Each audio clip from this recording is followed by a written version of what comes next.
오늘 1장은 어떻게 기록이 되어 있냐면 레위 가족 중에 한 사람이 레위 여자하고 결혼을 한다는 거예요. 이렇게 짤막하게 나오지만 그 배경은 어떠냐면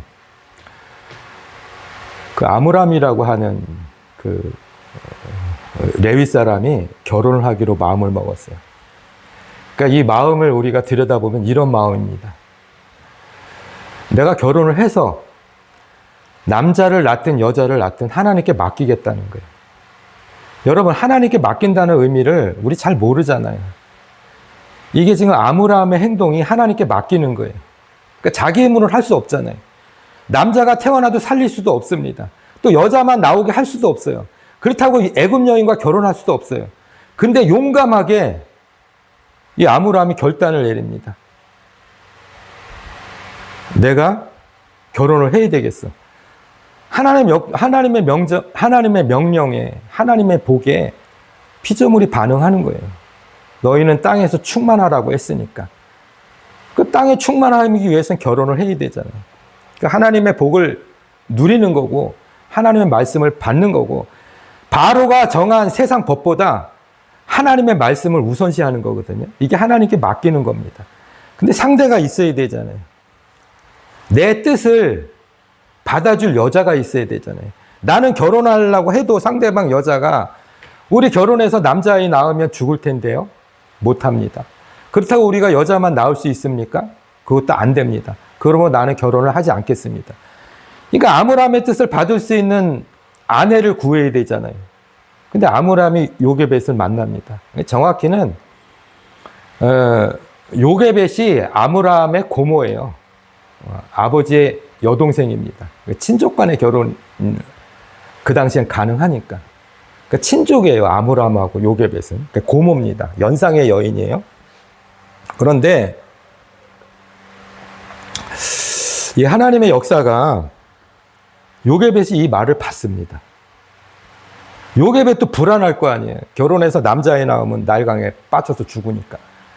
아이가 태어날 때 울음소리가 나는데 그 소리를 듣고 애굽 사람들이 와가지고 집어다 던지면 끝이거든요.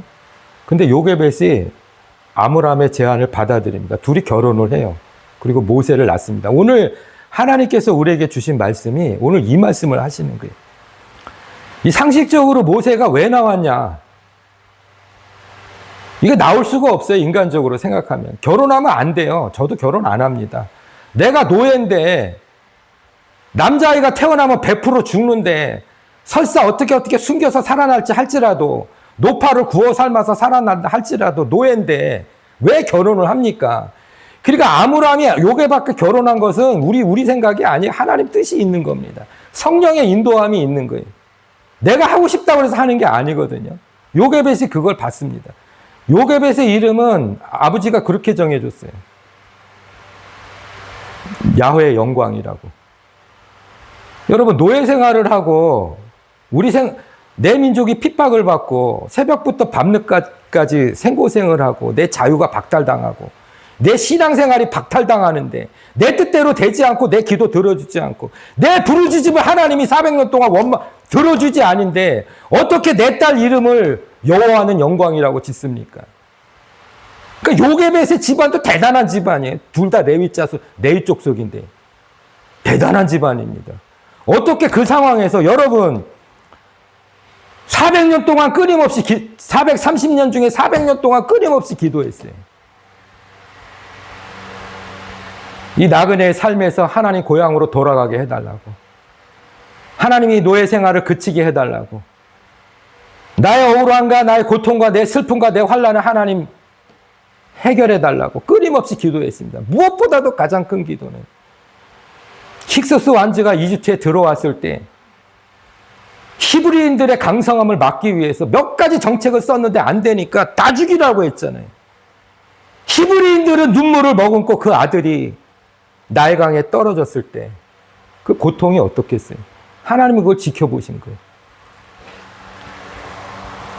그런 상황에 여러분이라면 결혼을 하겠습니까?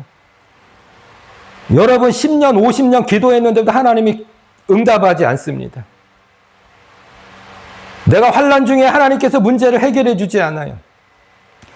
실패와 좌절 가운데 있는데도 하나님께서 나를 회복시키지 않습니다. 내가 영적으로 타락해 있는데도, 영적으로 처져 있는데도 하나님이 내 영을 돌보시지 않습니다. 내가 억울한 가운데, 모함 가운데 있는데도 하나님께서 내 편을 들어주시지 않습니다. 나는 여전히 새벽부터 노예 생활을 해야 됩니다. 내가 결혼을 해도 내 아들이 언제 죽을지, 딸을 낳을지 모르는 상황입니다. 근데 어떻게 자기 딸의 이름을 그래도 하나님은 영광이라고 짓습니까? 이 두 남녀가 그런 사람이 이런 상황에 결혼을 한다는 거예요. 3개월은 어떻게 잘 버텼어요? 안 들켰습니다. 근데 여러분, 성경은 1, 2, 3절을 아주 그냥 담담하게 그려나가잖아요. 이게 왜 담담합니까? 3개월이 되니까 모세의 울음소리가 더 우렁차졌습니다. 더 크게 울죠. 남자의 목소리 좀 큽니까? 더 이상 못 키웁니다. 요게벳이 모세를 갈대상자를 하나 준비를 해서 역청을 바르고 나무 송진을 바릅니다. 그리고 나일강의 갈대숲 사이에 상자를 놓습니다. 성경은 아주 한 구절로 단순하게 정리합니다. 여러분, 이거 너무 하는 거 아닙니까? 어떻게 그 요게벳의 마음을 그렇게 아주 담백하게 정리를 합니까? 여러분, 상상을 해보세요. 3개월 동안 매일 눈물을 흘리면서 키웠습니다. 발각되면 죽으니까. 더 이상 키울 수가 없으니까 갈대 상자에다가 역청을 바르고 송진을 바릅니다. 그런데 이 요게벳이 모세가 태어났을 때 정말 기뻤나 봐요. 하나님, 남자아이가 태어나면 어떡합니까? 죽을 텐데. 이렇게 고백하지 않고 너무 준수하고 아름다워서 3개월 동안 품었대요. 그리고 3개월 동안 매일 울면서 그 바구니, 갈대 바구니 하나 준비하면서 역청과 송진을 바를 때 그때 많이 울었을 것 같아요. 정말. 왜냐하면 마지막이잖아요. 역청을 바르고 송진을 바르는 그 시간이 마지막입니다. 요거 다 발라지면 그 바구니에다 넣고 모세를 띄워야 되니까. 뭐 얼마나 걸렸겠어요? 뭐 몇 시간 걸렸겠죠. 그러니까 몇 시간 동안 그 3개월을 90일을 울었지만 그 몇 시간 동안 더 눈물을 흘린 거예요. 요 송진을 바르고 역청을 바르는 이 한두 시간의 시간이 끝나고 마르면 모세를 바구니에다 넣고 갈대숲으로 갖다 놔야 되니까. 그때 많이 울었어요. 근데 여러분, 여기서 우리가 좀 쉽게 넘어가는 구절이 있습니다. 첫째는 모세가 태어날 때 울었단 말이에요. 근데 모세가 안전합니다. 왜 그렇죠? 하나님이 지키신 거죠. 그리고 바구니를 만들어서 모세를 그 바구니 안에다 넣고 나일강으로 갑니다. 그 요게벳의 집에서 나일강까지는 한 3, 40분 정도 거리입니다. 성경에는 나와 있지 않지만. 왜냐하면 나일강 근처에서는 집을 못 져요. 1년에 한 번씩 홍수가 나니까. 그런데 하나님께서 모세를 바구니에 이렇게 넣고서 이동하는 그 시간 동안 모세가 안 울어요. 하나님의 은혜입니다. 발견되면 죽잖아요. 그런데 모세를 갈대숲 사이에다가 껴놓고 요게벳은 갈대 상자를 바르면서도 많이 울고요. 송진과 역청이 마를 때까지도 울고요. 그 바구니를 들고 3, 40분을 갈대숲을, 나일강의 갈대숲까지 가는 그 거리 동안 눈물의 씨를 뿌리고 갑니다. 그래서 하나님께서 165편 5절인가 보면 눈물의 씨를 뿌리는 자는 하나님께서 반드시 거두게 하신다고 그랬잖아요. 이게 하나님의 헛된 약속이 아니에요. 진짜 요게벳은 바구니를 들면서 요단강 갈대숲까지 갈 때 그 씨를 그 길가에다 쭉 뿌리고 갑니다. 여러분, 우리는 그 하나님의 우선순위 있잖아요. 하나님의 우선순위. 우리도 우선순위가 있잖아요. 영순위가 있잖아요. 여러분, 믿음의 눈물의 씨를 뿌리는 자는 하나님께서 결코 잊지 않으십니다. 끝까지 그걸 기억하십니다. 그런데 걸어가는 동안 안 들켰어요. 울지 않았어요, 모세가. 기적입니다. 제가 볼 땐 놀라운 기적이에요. 어떻게 그럴 수가 있지? 그런데 그때 마침 여러분, 우리가 할 수 있는 것을 작은 걸 준비하잖아요. 요게벳이 할 수 있는 걸 갈대산자 준비해서 모세를 거기다 놓고 갈대 숲속에 놓는, 내가 할 수 있는 작은 거, 그런 행위를 하잖아요. 이건 물론 어렵습니다. 쉬운 결단이 아니에요. 근데 하나님은 어떻게 역사하시냐면, 이미 모세가 태어나기 전서부터 몇십 년 전에 바로의 딸의 태문을 닫습니다. 자식을 못 낳아요. 이집트인들은 나일강을 신성시 여겼기 때문에 나일강에 가서 목욕하면 아기를 낳을 수 있다는 그런 미신을 믿습니다. 그날도 이 헤세투스는, 그러니까 바로의 딸은 목욕을 하러 나온 거예요. 시녀들을 데리고. 공주가 목욕을 하러 나오니까 시녀들이 망을 봐야 되잖아요. 사람들 접근하면 안 되니까. 그리고 시녀들은 망을 보러 이렇게 길을 갖고 있는데 이 갈대 상자가 바로의 딸에 발견됩니다.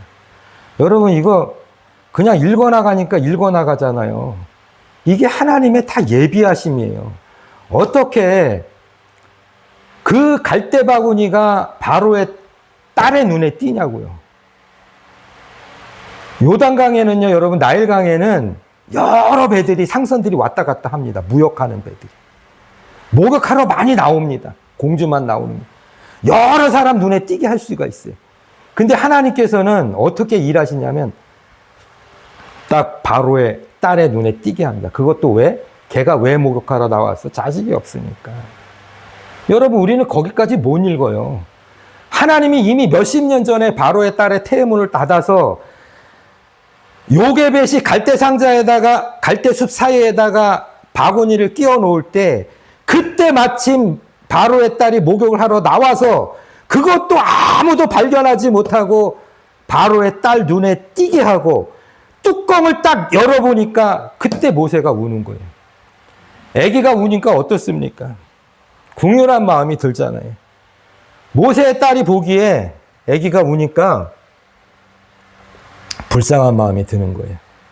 그때 미리암이 나타납니다. 내가 당신을 위하여, 그러니까 공주님을 위해서 내가 히브리인 중에 유모를 구해오겠습니다. 근데 하나님이 어디까지 예비하시고 어디까지 역사하셨어요? 이 공주의 마음을 움직입니다. 그것도 굉장히 희한한 일이에요.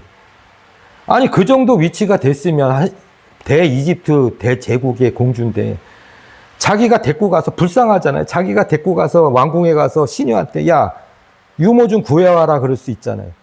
근데 미리암이 제안을 할 때 오케이, 데려와. 내가 젖먹이는 싹도 줄게. 여러분, 요게 이 미리암과 남편이 갖고 있는 이 문제가 딱 3개월 동안 내가 갖고 있을 문제예요. 더 이상은 이 문제 해결이 안 됩니다. 그때까지 어떻게 지켰어요. 근데 두 부부가, 아므람과 요게벳이 협의를 합니다. 그래서 갈대 상자를 만들어서 모세를 놓고서 이렇게 하자라고 협의를 합니다. 그리고 두 부부가 자기의 손에서, 엄마의 품에서, 여러분, 갈대 숲 사이에 바구니를 끼운 게 아니고요, 하나님 손에 드리는 거예요. 여러분, 이걸 눈으로 보지 마시고 마음과 영으로 보세요.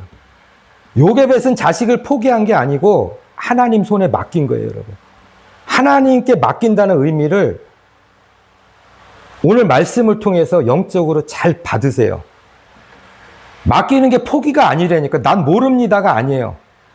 우리 눈에 보기에는 갈대 숲속에다가 갈대 상자를 놓은 것처럼 보이나 하나님의 보시기에는 요게벳은 그렇게 고백을 하는 거예요. 하나님 손에 맡깁니다. 이게 맡긴다는 의미예요. 여러분, 믿음이라는 게, 여러분, 잘못 알고 있는 믿음이 있습니다. 우리가 말씀을 붙드는 거예요. 물론 믿음일 수 있습니다. 여러분의 신념을 붙드는 거예요. 여러분의 소망을 붙드는 거예요. 근데 여러분 조금 더 깊이 있게 들어갈까요? 그게 육적인 겁니까? 영적인 겁니까? 우리가 붙드는 건요, 대부분 육적인 거예요. 여러분 이거 잘 분별하셔야 됩니다. 그리고 여러분, 진정한 믿음은 붙드는 것이 아니라 놓는 거예요. 놓는다는 것은 여러분, 포기하고 좌절하는 게 아니라 하나님 손에 드린다는 거예요. 하나님 손에 맡긴다는 거예요. 여러분 이거 잘 이해를 하셔야 돼요. 내가 놓는다는 것은 연약한 게 아니에요. 내가 놓는다는 것은 포기가 아닙니다. 내가 놓는 것은 좌절이 아니에요. 하나님을 절대적으로 신뢰하고 하나님 손에 드리는 거예요. 이게 맡김입니다. 그래서 우리 주님께서 수고하고 무거운 짐자 다 나한테 오라고 그랬잖아요. 여러분 우리는 육으로 보기에는 요게벳의 행동은 바로가 정한 세상 법대로 보면 나일강에다 던져서 죽게 하는 거예요. 육으로 보면. 어떻게 될지 모르잖아요. 갈대숲에서 갑자기 물이 확 쳐들어와서 갈대숲 사이를 빠져나와서 더 큰 대로로 흘러가서 떠다니는 배에 부딪힐지 누군가 발견돼서 죽을지 모르잖아요. 뒤집어질지. 어떻게 될지 모르잖아요. 여러분이 요게벳처럼 요게벳의 마음과 영혼과 손에서 하나님 손으로 넘긴다는 행동으로는요, 그 모든 부정한 것들, 그 모든 가능성들,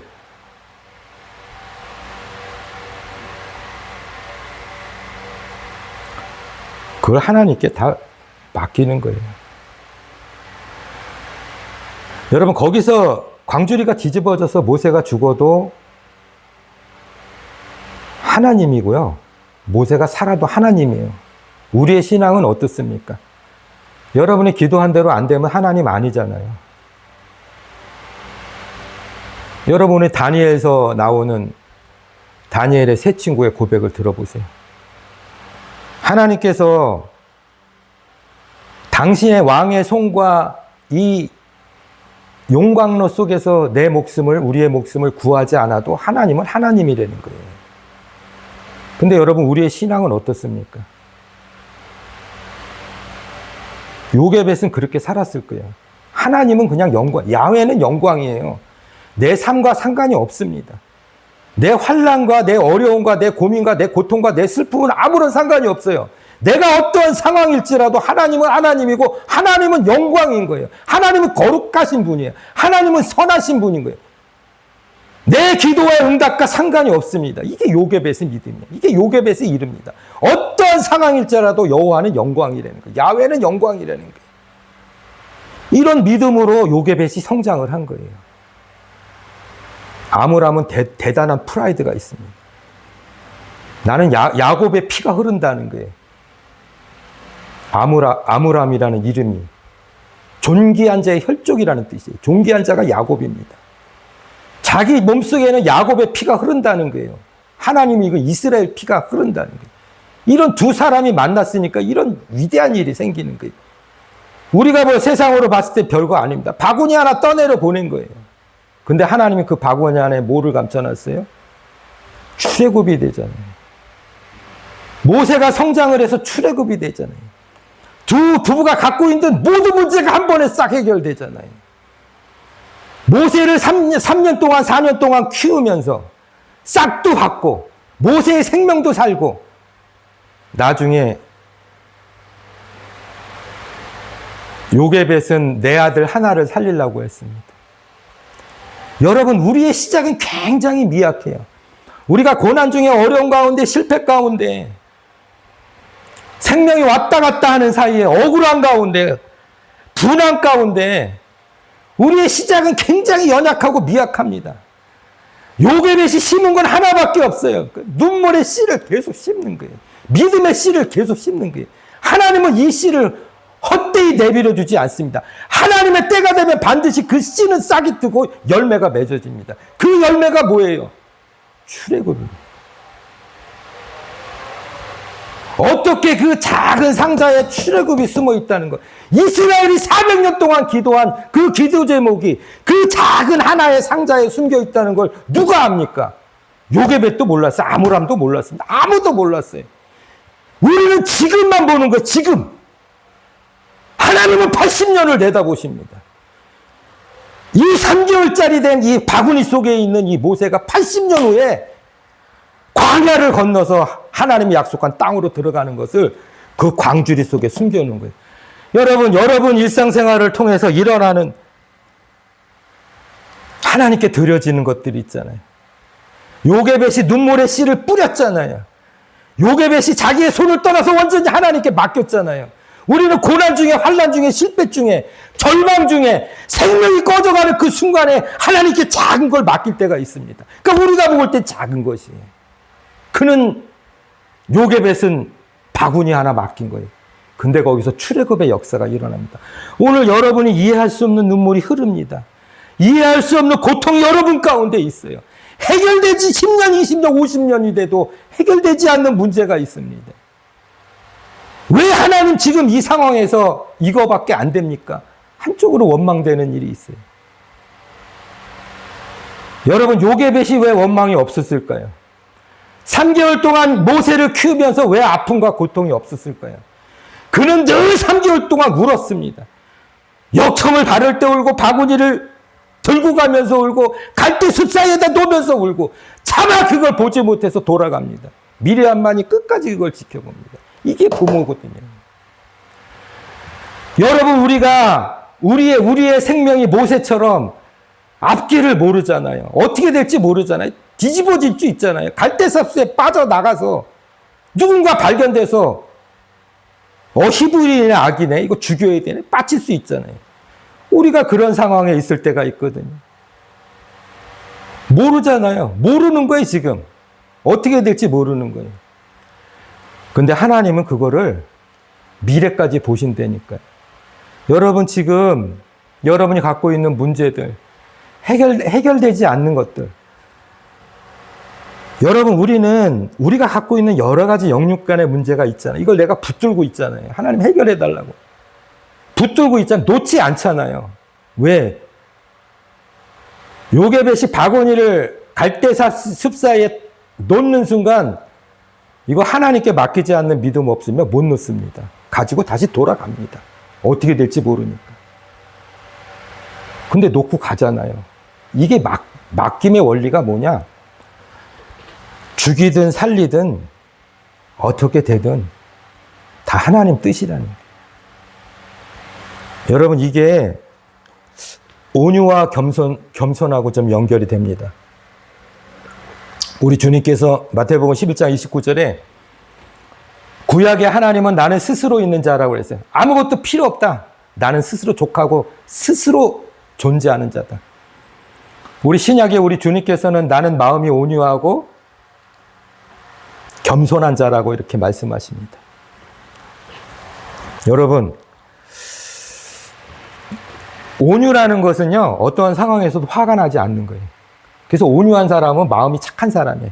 그러니까 온유한 사람은 이해심이 많은 사람입니다. 온유한 사람은 남을 존중하고 배려하는 사람입니다. 그러니까 온유의 어원을 쭉 따라가면 온유의 뿌리가 어디에 있냐면 어떤 상황에서도 화를 내지 않는 사람이에요. 이게 온유한 사람이에요. 그런데 하나님은 어떤 상황에서도 화를 내지 않는 게 이게 하나님의 속성인데 온유 플러스 겸손입니다. 그런데 온유는 남을 이해하고 남을 존중하고 그 사람을 배려하는 게 온유라고 그랬잖아요. 그런데 남을 배려하고 존중하고 이해하는데 자기 의의가 드러나는 거예요. 나 이렇게 마음 넓은 사람이야. 나 이런 사람이야. 자기를 앞세우는 거예요. 여러분, 온유함은요, 겸손함으로 완성이 됩니다. 그래서 하나님께서는 온유와 겸손을 같이 쓰시는 겁니다. 여러분이 아무리 남을 이해하고, 남을 배려하고, 남을 용서해도, 나 그런 거 용서하는 사람이야.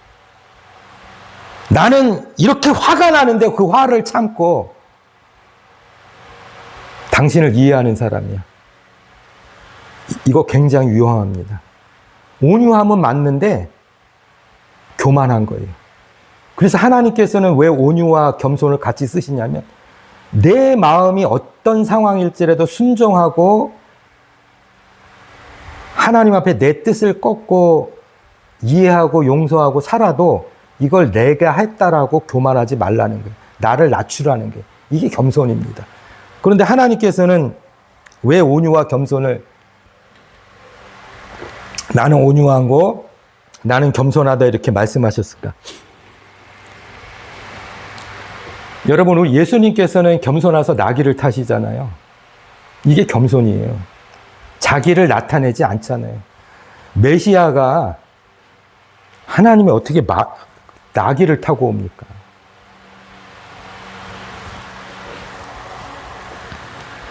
여러분 어떻게 하나님이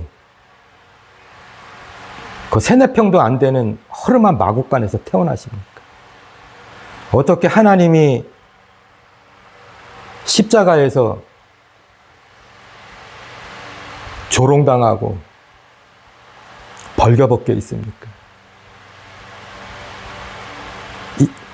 이 제가 말씀드린 게 왜 온유와 겸손인지 아십니까? 온유는 뭐라고 그랬어요? 어떠한 상황에서도 화가 나지 않는 거잖아요. 부드러운 사람이잖아요. 근데 여러분 신앙생활에다 화 많이 나죠. 어떨 때 화나십니까? 내 뜻대로 안 될 때잖아요. 이게 위험한 신앙이라는 거예요. 여러분 요게벳은요 화가 나야 돼요. 왜 하나님 아들을 주셨습니까? 딸 나면 안 죽여도 되는데. 근데 요게벳 화 내지 않았어요.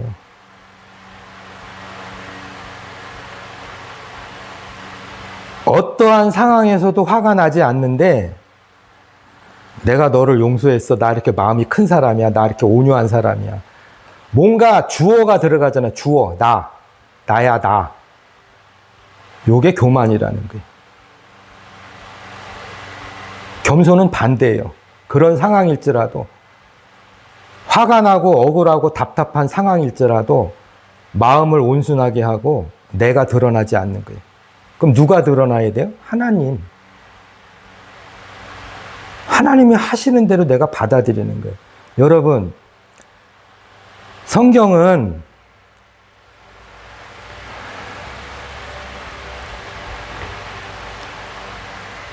사랑이 제일 많이 기록되는 줄 아시죠? 신구약을 통해서.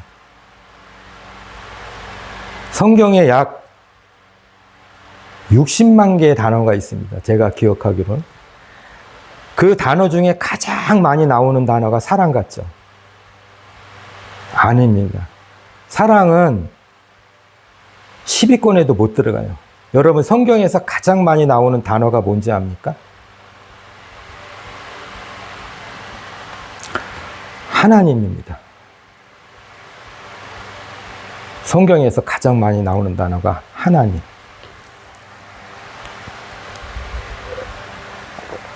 이 말씀을 왜 드리냐면 여러분 성경을 압축하면 대부분의 사람이 이렇게 알고 있습니다. 사랑이라고. 아닙니다. 성경을 압축하면 피입니다. 곧 생명입니다. 성경은 세상이 너에게 생명을 준다고 세상은 그렇게 말합니다. 세상에 있는 모든 권세와 물질과 성공이 너에게 생명을 준다고 성경은 말합니다. 세상은 말합니다. 그런데 성경에서 말하는 생명은 하나님이 주신다고 말합니다. 그래서 하나님이 강조되어 있습니다. 성경에 하나님이 대략 신구약을 통해서 7,800 몇십 개가 나옵니다. 사랑은요, 여러분 놀라지 마세요. 집계마다 다른데 500에서 600개밖에 안 나와요. 사랑이라는 단어. 하나님이 10배 이상으로 많이 나옵니다. 하나님이 상징하는 건 뭐예요? 생명입니다. 그 생명이 상징하는 게 피입니다. 성경은 언약의 피를 말하는 겁니다. 하나님의 말씀을 말하는 거예요. 진리를 말하는 게 아니에요. 그렇다고 해서 사랑이 뭔가 떨어지거나 뭔가 낮은 쪽의 단어가 아닙니까? 아닙니다. 하나님이 곧 사랑입니다. 요한서에 말씀하신 것처럼. 여러분, 오늘 말씀을 맺을 때 하나님이 성경에 몇 회가 나왔냐 이 말씀을 드리는 거는 우리는 어떤 상황에서도 하나님이에요. 요게베와 같은 상황에서도 하나님이 먼저 나갑니다.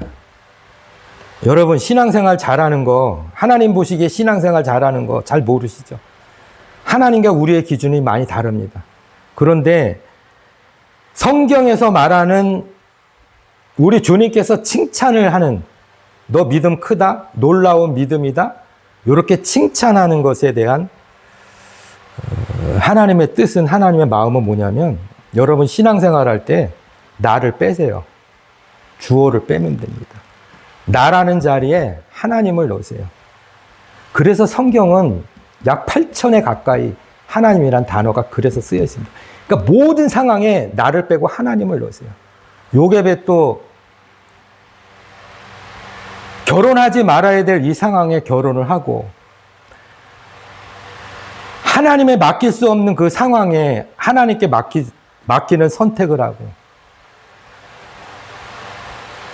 도저히 하나님을 인정할 수 없는 그런 삶을 통해서 그런 위대한 모세가 나오게 하는 그 근본과 그 본질이 뭐냐? 주어가 빠져서 그래요. 주어가. 여러분, 신앙생활 할 때 내가 먼저 나오면 광야에 남는 자입니다. 광야에서 죽어가는 거예요. 그러니까 세상에서 그냥 죽는 거예요. 흙으로 먼지로 돌아가는 거예요. 근데 요게벳의 이 믿음을 보면, 이 눈물의 씨를 보면, 보세요. 요게벳이 결혼한 순간서부터 이제 정리합니다. 요게벳이 결혼한 순간서부터 하나님께 맡기는 거거든요. 하나님께서 하시겠지. 딸이든 아들이든, 뭐 자식을 못 낳든. 광주리에 역청을 바르고 송진을 바를 때 하나님께서 하시겠지. 들고 가면서 하나님께서 하시겠지. 갈대 숲에서 놓고 가면서 하나님께서 하시겠지. 여러분, 이걸 제가 이렇게 바꿔보겠습니다. 결혼할 순간서부터 모세가 태어나서 모세를 광주리에 놓고 갈대 숲에 놓을 때까지 요게벳은 하나님께서 하시겠지라는 믿음과 눈물을 흘렸습니다. 우리는 이렇게 기도합니다. 결혼할 때 하나님 딸 나게 해주세요. 내 기도잖아요. 하나님 뜻은 모르는 거예요. 광주리에 역청을 바르고 송진을 바를 때 하나님 제발 내 자식 살려주세요. 주어가 들어가잖아요. 주어. 내 자식. 그 다음에 가고 있는 동안 어떻게 기도했어요? 어떻게 기도했겠어요? 하나님 내 자식 울지 않게 해주세요. 울면 들키니까. 또 주어가 들어가죠. 광주리를 놓을 때 요게벳이 돌아갈 때 어떻게 기도했겠어요? 하나님 제발 내 자식 살려주세요. 여러분 어떻습니까? 처음에 주어가 빠진 하나님을 향한 믿음의 기도와 눈물과 똑같이 기도하는데 내가 빠지고 하나님께 맡기는 이 기도가 어떻게 다릅니까? 요게 맡김이에요, 여러분. 여러분, 내 손을 떠나면 끝이에요. 하나님이 하시는 거예요. 왜 하나님이 이렇게 참견을 하고 내 뜻을 거기다 왜 집어넣습니까? 여러분, 오늘 말씀을 통해서 우리가 어떻게 하나님께 놀라운 흔들리지 않는 반석과 같은 믿음을 인정받느냐? 의외로 간단합니다. 나를 빼십시오. 왜 하나님께서 7,000개가 넘는 이 단어를 사랑의 10배가 넘는 이 하나님을 왜 강조했는지 이 뜻을 깨달으시는 여러분 되시기 바랍니다. 아멘.